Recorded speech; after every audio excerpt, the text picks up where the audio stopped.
Hello guys, kakain na kami ni Jamaica. Manihapon ta ninyo. O dali, anuhin mo to. Iayos mo. Ulam namin crabs. Ayan. Pansit. Chicken na fritada. Kasabay namin taga-Pipos na pagpipila sa amin. Pagpala ng Pipos.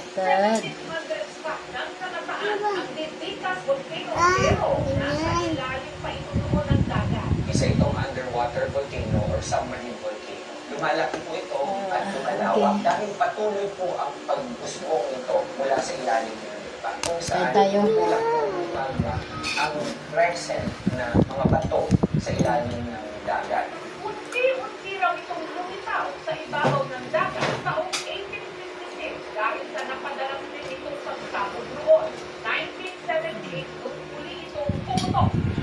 Palaispan pa rin para sa mga taga-Pibos kung ano yung latest. Ay, lagayan ko pala ng balat. Kaya nagkaroon ako ng interest na subukang puntahan.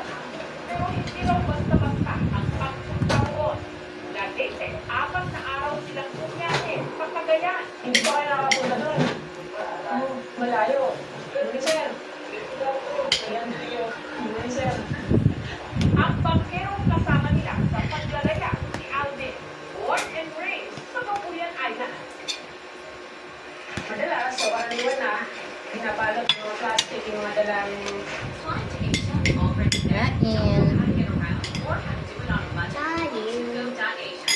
Bakas ng hangin.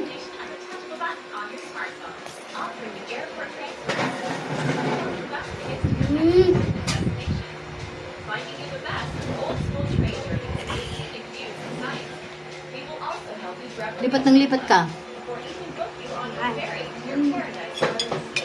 Lipat ka ng lipat eh. Tayo.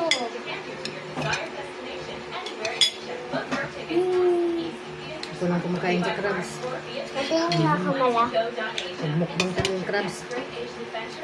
Huwag ka na ano dyan, kaya maano Teddy ka. bear, masunod nagbigay niyan. Saan nagbigay ng teddy bear? Doon niya sa ano? Kung malaki, Doon nga yan kay ma'am. binigay sa'yo. Humingi ko yan. Ilan ang nawalang kapatid ko, Thank you pa. lumubog yung bangka. Sa kapila ng mga bansa, hindi kinanghinaan ng loob sinasep na tumuloy doon. Lagi natin tatandaan, ang alon dito sa norte is like may buhay talaga. Sarap ng crab. Ang kanilang biyahe, mahirapan. Sa libraan na itong malakas yung kare.